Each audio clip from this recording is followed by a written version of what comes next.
Welcome to the Faith Ignite podcast YouTube channel. We're so happy that you tuned in. My name is Rosa Williamson, and I'm one of the creators of the Faith Ignite podcast. Now, before you listen, make sure you click that like button, hit subscribe, and if this is impacting your life in any way, make sure that you share with all your friends and family. And also, lastly, turn on those notifications. We'll be launching an episode every 2 weeks, so make sure you have your notifications on so you're ready to listen and ready to have your faith be ignited. We just thank you so much from the bottom of our hearts for your support. Thank you for listening. Welcome to the Faith Ignite podcast. I'm just so excited that you guys have decided to join us. My name is Devon Williamson. My name's Rosa Williamson. We're so glad you guys are listening today. Make sure that you guys, if you're listening on YouTube right now, make sure you hit that subscribe button, turn on those notifications. Now, if you're listening to us on Spotify or Apple Podcasts, make sure that you're following us so that you know that we give out a new episode every 2 weeks. Be sure to leave a comment. They make a big difference. So if this is blessing you anyway, make sure you write a comment, say how it's blessing you. I don't know, just say something. We'll really appreciate it. And also review, on Apple Podcasts. You can do that as well. Anyways, let's get right into it. We really just are so happy today with our guest. We met him briefly. We know a little bit about his story, but his name is Jacob Olvera. Yeah. Hey, thanks for having me. Absolutely, man. And so now that we're all newbies, Tell us, who is Jacob?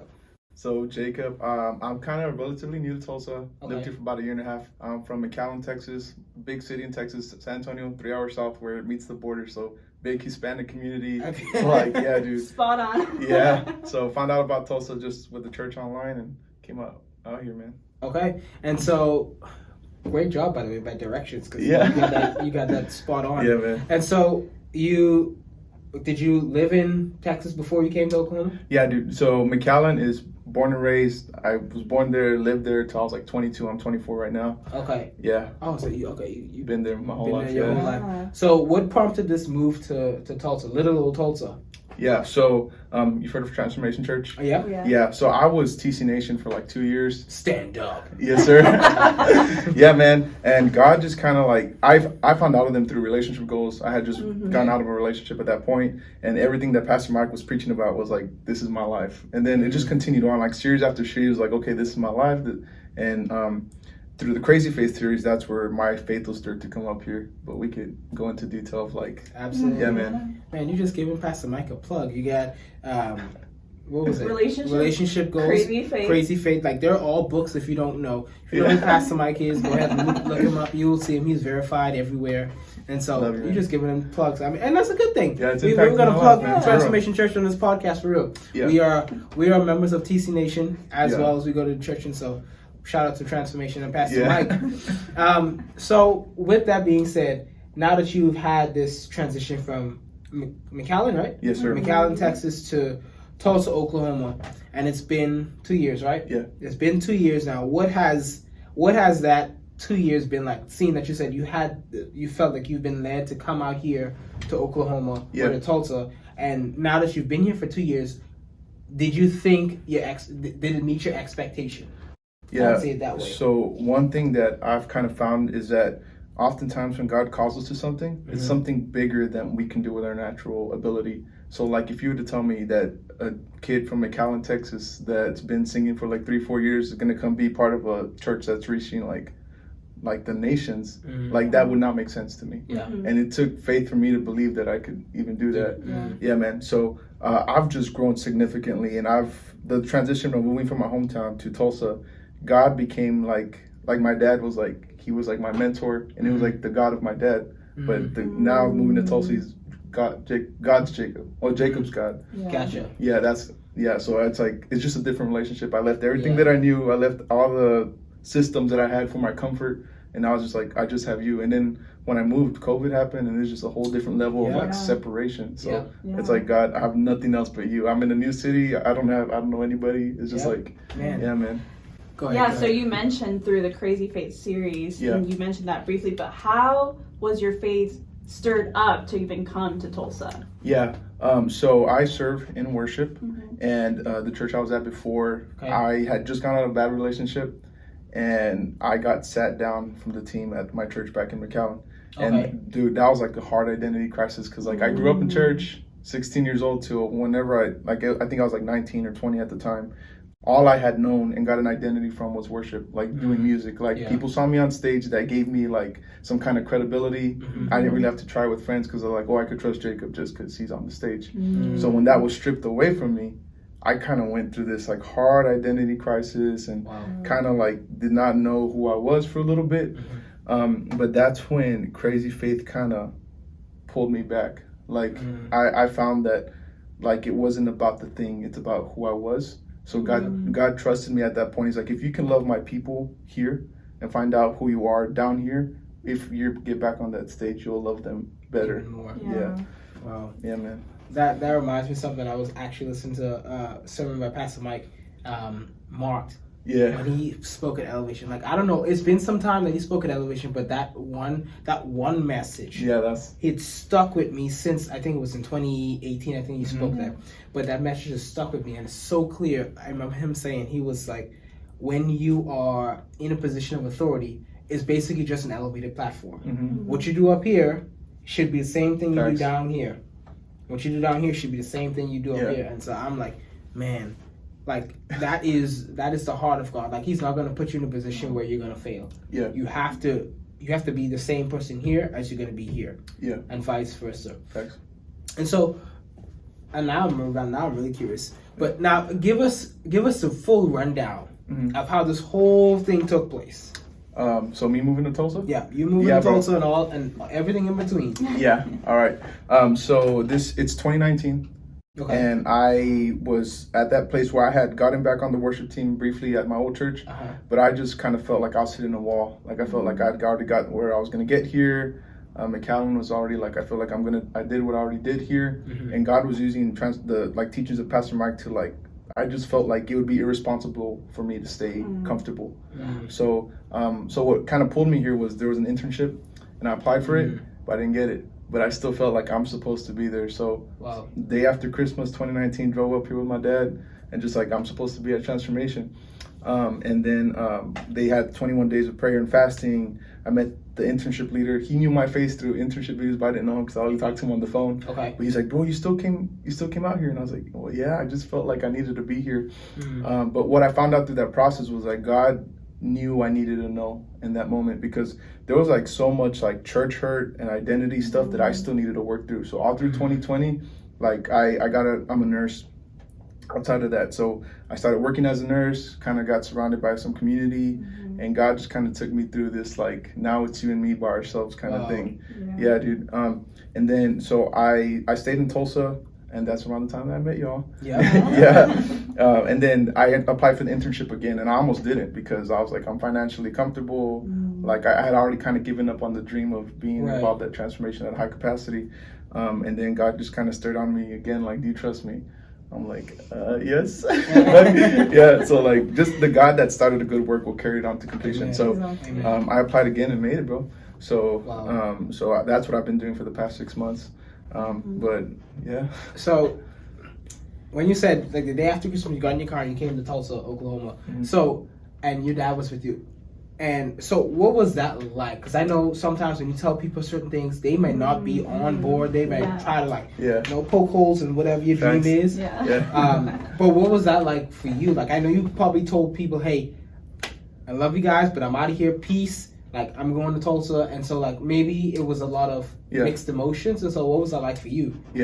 So I think the heart of God is stewardship. He won't ask you to leave anything that's undone. So what I did back home was that my dad, his like wish to me, he's like, son, just get your college degree and then go pursue whatever the heck you want. So I mean, while I was under his house, honor your parents, guys. While I was under his house, I did school, got my nursing degree, and worked as that for a little bit. And then at the church I was at, I wasn't really like leading a team at the point. I was just like a rotational volunteer. So it's not like I just up and left. It was like God I felt the grace of like, it's time to move on. So, yeah. So, did you have in this whole process of transition, did you have any opposition from anyone? I did get a lot of opposition. Yeah. I'm trying to, like, how transparent do you need me to be, bro? Transparent, like, yeah. Like glass transparent. Yeah. Humble, open, and transparent. Oh, okay, There coming you from go. me. TC culture codes, bro. There you go. So I did get some opposition. Some people from back home just kind of treated me like, oh, you think you're better and you go do your thing, you know? Yeah. And then, so I don't know if you guys know about the Enneagram test, but that personality test, but it's just, She's big on she knows I'm like, yeah, but my thing is that I don't like feeling disposable, or like, I like feeling like my presence matters. So it was just, bro, I had to go to counseling for anxiety, because it's like, the people that I had invested my whole life in, and I've tried so hard to love on you, like the second I don't do something that aligns with what you want from me, you're done with me. I stopped answering texts, stopped, like, a lot of that has gotten better. God has redeemed a lot of those relationships, but immediately it was just like Jacob he's over there, and I got jokes of like, oh, that's Pastor Mike, but it's me, you know, like so, yeah, when you do something that takes faith, you're not going to get the okay on everybody, and you don't need to. Like, who's the one that's calling you, you know? Exactly. So that's where my faith had to be. And bro, it got lonely for a little bit, because like, you're in a new city and you don't know your way around, and yeah, man. So go ahead. No, go ahead. No, go ahead before you forget your question. Go ahead. So as you're talking about this and speaking, I think of like what I feel moving to a new city, and like you said, you applied and you didn't get it. So like to our listeners, what advice would you give them if they're either applying to something and then didn't get it, or they moved literally like you did to another city and they didn't get that job, or they that internship? Any advice that you would give them? Yeah. So I actually heard this thing last night from Pastor Mike Jr., if you've heard of him. But he's, his son? No, it's someone else. Just it's the artist. Yeah, bro. Okay, I know who you're talking about. He said that when God closes a door, it's his redirection. But the enemy tries to make you think it's a rejection. It tries to make you think that, oh, you're not good enough for this thing. But it's because God knows that what's on the other side of this door. He's like, so if I let you through this door right now, it would kill you. So like, for example, if I would have made the internship the first time, there was a lot of church hurt I would have brought into that. I would have been triggered. I probably would not have made it through the internship. But like, even seeing now, like the leadership I have around me, half of those were not even on staff last year. And COVID and their experience was just different. Like, so like looking back now, it looks easy, like, oh, I was supposed to be in this next class. But when you get the no immediately, you try to go into this whirlwind of like, maybe I'm not good enough, or maybe, but the advice I would give is trust the God of the plan. Like, he's not asking us to do anything. Like, God didn't need me to be an intern. God doesn't need me to sing. God, like, he wants his son. And like, if all I do is, God, I trust you and I want to be with you and hear your voice, he'll lead you through the rest of that. Man, that's good. And I think about it, it's just like, man, if we, like the Bible talks about, the Lord's thoughts are not our thoughts, his ways are not our ways. Just as heaven is high above the earth, so is his thoughts and so is his ways. And I think about that, and I'm like, man, only if we can see the grand scheme of God's plan. Like you said, a door that's closed may be closed. It's closed for a reason. And you may not be ready, but I'm like, if you can just get past our current reality and see beyond, get vision from God to see beyond, man, that'll light a fire under you to the point where like you can, like, you would withstand anything because you've seen the, I guess, finish line per se. You've seen what's behind all of this, and I just think that's so amazing, man. Bro, I read this thing one time that gave this visual of like, okay, if we look out into the ocean and we cup our hands to get water, the water that fits in our hand, that's what we understand about God. But the rest of it is like what we don't understand. So I find rest. I'm like, I don't need to know it all. And if I did understand everything about God, he would not be worth following, because I understand another human, but I don't understand his ways. So I'm just like, bro, man. Now you say it again. I was just thinking about something. What's his name? Pastor Robert Morris said. He's like, God is omni. So he's like, God is omni. Is it omnipotent? Yeah, omnipotent. Like, he knows everything. I think omnipresent or omni. Yeah, omniscient. Omniscient. We're gonna go with that. That's omniscient. Yeah. And so he broke it down. He's like, omni means everywhere, and the other part of that science, like, is the knowledge. And he was like, God doesn't think the way we think. Reason being is because when we think, we try to figure things out. God can. You would never hear God say, you know what I just thought of? Yeah. Like he would He's never had say every thought. Yeah, he would that's never always say happened. because he knows it Yeah. all. He doesn't think the way we think. He doesn't think to figure things out. He already knows. Yeah. And when I think about that, man, I'm just like, wow. He already knows. If he tells me to go ahead, go to this ledge, don't jump off, but just go to the ledge, he knows exactly why he's sending me to go there. Yeah. But I'm just like, it takes trust. It takes faith. And faith can be a very scary thing. It is scary, dude. Talk to us about when you had to leave your job. You leaving something that's financially secure. That Like you crazy. said, you got to a point where you were financially comfortable. You were good. So now you're about to put all of that in turmoil to go do something that you feel like the Lord told you to do. So talk to us about that. About After just leaving financial security. Leaving financial security. Yeah. Yeah. But you know the bills got to be paid. Facts. The bills got to be paid. Bro, if it's his will, it's his will, bro. There you go.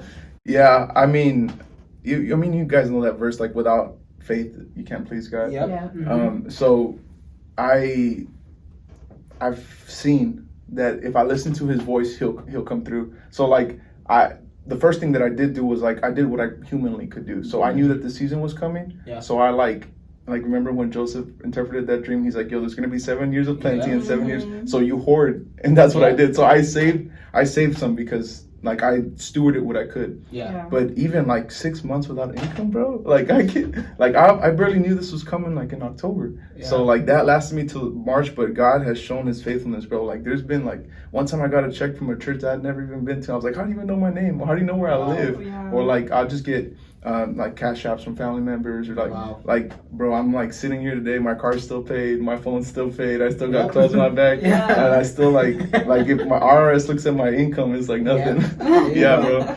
Man, praise God. And that's what happens when you live on faith. Like Yeah. when you step out in faith, you step out with a knowing and a confidence. Like I don't have it all figured out, but I know it's going to be taken care of. Yeah. However, and I think about it like if the Lord has to sit like he did with the prophet, was it Elijah? He sent ravens to him to bring him food. Yeah. He moved heaven and earth to bring him food. Yeah. And so I'm like, if he's willing to do that, like you don't think he could, have a bird go swoop by someone, take the money with their hand and drop it at your front door? Like he could, like That's you real. you could open up your door and see a bird with like a roll of money, roll of hundreds at your front doorstep. Yeah. Like he would do whatever he needs to do just to make sure that you have what you need. Yeah, and when I think about it, faith is the only thing that moves God. Mm-hmm. Pity, crying, that don't move God. When you have faith, he responds to it. Like if you declare something in faith, he can be like, wait, hold on. Someone just said something in faith. Yeah, someone just I need to respond to that because he's speaking in faith. I need to act in faith. I need to respond to that faith. Yeah. Because like the Bible said, without faith you cannot please God. Mm-hmm. And when you start doing things in faith, you please God. Yeah. I think it's so cool, man, that we have the power and the ability to do unfathomable things with just one simple thing, and that's faith. Yeah. And it ain't gotta be a lot of faith. Just the size of a mustard seed. Yeah. Just the size of a mustard seed. Like the journey of faith, bro, I feel like I've seen that it's not about the thing. Like it was never about Jacob working at the church, or it was never about Jacob moving to Tulsa. Like God used my faith to bring me closer to him. Yeah. Because like a father, like he's like, son, do you trust my voice? Or will you move when you don't see it? Like I've found like in this past year and a half, bro, I've reached different levels of intimacy with the Father just because I'm like, I have nothing left. Like anything that felt secure, that was mundane. Like if I left it with faith, that of the God that sent me, like it brought me closer to him. So yeah, it's definitely, faith will definitely like grow you spiritually and bring you closer and open a lot of doors that people want to see open. Thanks. Yeah. I had a question. Yeah. It was a very interesting question too. Bring it up, Holy Spirit. It was a very interesting, like it was really, really good. Really good. I promise you it was good. Yeah. Okay, can I have a question? Go for it. Yeah, okay, so how has you guys' faith been ignited hearing stories from other people? Because you've been trying to steward this conversation, but like I bet God has come through for y'all. Oh, you can tell me about that. Yeah, he definitely has come through for us. Yeah. Like this, what you see, like we started this podcast in our apartment, in our living room apartment. You know, people like great people like, I started my company in my basement, in my garage. You know how they have those stories? Yeah. Well, this is one of those stories. We just started in our apartment, in our living room. We we had an idea. So, like I told you, we had the idea of having Faith Ignite. Like, I was sitting on the couch waiting, believing for the school fee to be paid. Yeah. And the Lord said, I want you to stir up your faith. But I couldn't find anything to do so. And the Lord said, I want you to do it. So that's how come we came up with Faith Ignite. And that's what we're going to do, stir up people's faith. And then I, like, with that, like, starting in our apartment, it was all... Again, it's like Pastor Mike's sermons, but I remembered, I was like, all we have is all we need. Like, we have an apartment, we have phones. You have 2 phones. We have laptops. They had me wait in the whole lobby, like they're doing the thing. Yeah. And so we had 2 laptops, but we didn't have any lights. So we literally, it's like Walmart has like floor lamps at like $10 or something. Yeah. We have like 6 of them. Like, and they were all bent and angled in a certain way. If you check the very first video with Conor McDermott, it's perfect lighting, but behind the scenes, you don't know exactly. You don't know what's going on. We had like 6 different lights, like all floor lamps, and that's what we had. And we used it. We bought some mics from Amazon. We used it. Yeah. And then we have a man in our life who's prophetic, Mr. Shell, who's our mentor. He said that this podcast is going to be something that you're going to reach people with, and that it's going to change people's lives. And so he told us that you guys need to start looking at getting a place. Yeah. And so at this point now, like I said, okay, that's an extra expense. Like we're not making an income out of this. Right, from this podcast, we ain't making no money. Yeah. And so I'm like, you know what? That's an extra expense to pay for a place. Got to get the equipment, but I was like, you know what? We're going to do it. Yeah. So we bought the lights that you see here that we look so fabulous on. Yeah. And then we got the mics that we sound so great on. Well, first you went a little bit ahead of yourself. So we were looking at places, and I mean, every place was like maybe 500 max a month. And we were just like, hey, that ain't it, bro. Yeah. So then this space specifically is actually Devon's friend from Bible study. He rents this whole place out, and he had these 2 offices that were just empty. Yeah. And he offered it to us at a really good price. Yeah. And then the day we find out, someone comes to our apartment, another friend of Devon's, and he's like, I want to pay for y'all's rent. Let's go. For the first 2 months. And all we need is 2 months to record. Yeah. And it was like, wow, I love that. That's all. Like, we just needed to go out there, look for a place. And like you were saying, like, we didn't know what was behind that other door. We went through the door, and God already had someone that was going to basically fund our rent for 2 months. Yeah. And to even make and this isn't even public knowledge yet, but we have a friend, a really good friend of ours, and he was praying about what is it that he should do for the podcast, and he reached out to me saying, hey, my wife and I, we want to go ahead and give you guys the funds to now make this a non-profit, so now you can start doing it. And he literally just texted me this yesterday or the day before. And we have never talked to him about, because we actually had the idea, like the Lord spoke to us, but we haven't told anyone. And then he comes out and tells it. And I was like, Devon, did you tell him? Like, this is amazing. This is what we've been wanting to do. Like I told him. Exactly. And so he came and he provided, and that's all glory to God, man. Yeah. It's like when we step out, and the reason I know this is something that's going to work because it wasn't something I concocted in my mind, like, let me start a podcast. What should it be about? You know? Yeah. But this was something this is a word the Lord spoke, and it reminds me of the story of Peter when he's walking on the water. Like, God gave him a word. Once he gave him a word, he was empowered to walk on water. Yeah. Had he not heard that word and tried to walk, he would have he would have been drowning. Yeah, bro. But because he acted on the word, he was successful. This podcast is a result of a word. Yeah. And we're acting on it. That's how come we are successful.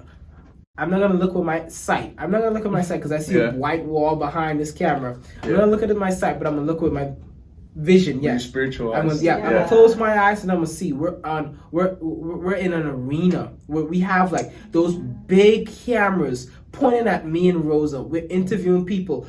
Like, we have people working for us. That's what I see when I see my eyes closed. Yeah. Right now, I'm grateful for where we're at currently, but that's not where we're supposed to stay at. Yeah. And that's what I see when I activate my faith and ignite my faith. That's what I see. I see the lights. I see the cameras. I see things beyond this current situation. Yeah. Man, we're gonna play this back. what's today? Today is July 21st, 2021. We're gonna play that back. Yeah, bro. And hearing y'all's story, I kind of felt like bringing something up. Yeah. Like, faith without works is dead. So, like, it took y'all, like, you had the faith for it. But I feel like a lot of times we're like, God's going to figure it out. And I have the idea, and then you just kind of stay in your room and not do anything about it. But y'all had to go to the Walmart and go get the lamps and go set it up. And, like, I had to move. Like, I had to pick up and leave. Like, it's not just an idea, but, like, you have to, like, do it. Because God will bless your preparation. Yeah. Yes. And so, kind of wrapping it up here, what is closing thoughts? What's some piece of advice that you would leave our listeners? Any piece of advice? I would say, if you feel the voice, like if you feel like God calling you and like you're trying to reason your way around if it's God or not, if it matches his character according to the word, do it. So like God is like a provider, a protector. He has things for your good. So if it's a desire in your heart, like God had that thought, like he said, like God had every thought that even existed before humanity. So he gave you the thought, he gave you the dream, he gave you the skill, he gave you the thought and the baby of the idea to Rose and Devon, and like move. Like don't just kind of stay and try to reason your way around things, because God is way beyond our comprehension. So like if you feel it and it matches what God's character is, like, because God won't lead you like, hey, go just like like go destroy yourself, bro. Like if he has a plan and it's for your edification and it's for the building of your faith, I would encourage you to move. And I would say this, I don't know who needs to hear this, but when it comes to moving in faith, rest assured it will be scary. It will be scary. There's no way around it. Ain't no remedy, no medication you could take. It will be scary, but your faith has to be to a point where you are willing to have faith in God more than you're afraid. You just got, like Pastor Mike said, you just got to be at 51%. You ain't got to be 100% faith, but you just got to be past 51. You just got to be at 51. Once you're 1% over on the side of faith versus being fearful, then you're in good company. But it will be scary. But know that you can rest assured and have confidence that God, who started a good work in you, will see it through to completion. That you will be taking care of every step of the way. Like the word says, I've never seen the righteous forsaken, nor seen that seed begging bread. Like if he's called you something, he will take care of you. It may not be the way you think, but you will be taken care of. You will be taken care of. And so just rest assured and know that, yes, you're taking steps of faith, but know that you're doing so in confidence that you have a backing that has an unlimited resource. God takes care of his children. And just know, if you're walking in faith and you're pleasing him by your faith, he will take care of you. That's true. Man, I feel like he just gave a sermon just now. 3-point sermon. Damn. Where's the offering bucket, bro? I know, right? We're going to take an offering. Oh man, Jacob, we just want to say thank you so Thanks for much, having me. man. For real. Absolutely, man. It has been a pleasure just to be able to catch up on times, man. Since we started boxing. Like we met him at Title Boxing. Yeah, that's how we first met him, and from there we've kept in contact. We would see each other sporadically. I remember we saw you at Rainbow Lights.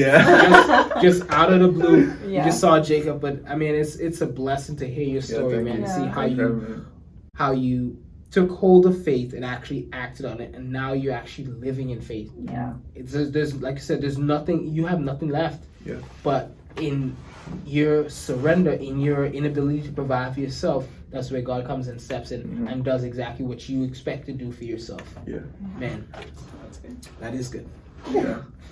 Man, but seriously, on the serious note, we just want to say thank you so much, man. It means the world to us. Man. Thanks for having me, bro. Absolutely. And so, if this content or any of the Faith Ignite content is helping you in any way, shape, or form, make sure you like, share, subscribe, send it to your grandma, your grandpa, the dog, whoever. Just send it to someone, because if you were encouraged by this, I guarantee someone else will be encouraged by this. And so, just share it. Make sure that we can continue to use this platform to get the stories of faith around the world. And so with that being said, we're going to sign off for right now, and we hope we'll see you guys right back here for another episode of Faith Ignite.